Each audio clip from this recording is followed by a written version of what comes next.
Ketua dan seluruh anggota Badan Permusyawaratan Desa Tamblang melayangkan surat pengunduran diri kepada Bupati Buleleng lantaran dianggap tidak mampu menjalankan tugas pokok dan fungsinya.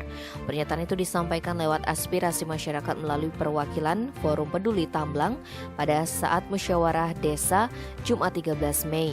Di samping itu, minimnya koordinasi antara BPD dan kepala desa terkait dengan hal yang bersifat strategis seperti pembangunan dan penyelenggaraan pemerintahan desa juga menjadi pertimbangan pengunduran diri BPD Tamblang.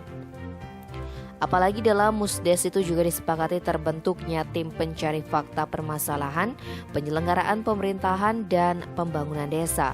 Dalam surat pengunduran diri itu, BPD Tamblang menyatakan tidak lagi aktif setelah melakukan pengunduran diri.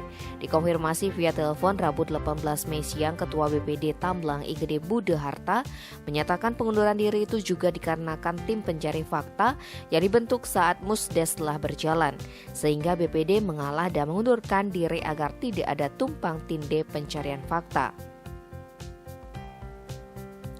Sementara itu, Kepala Dinas PMD Buleleng Nyoman Jaya Sumpene menyatakan pihaknya sudah menerima surat pengunduran diri Rabu 18 Mei sore.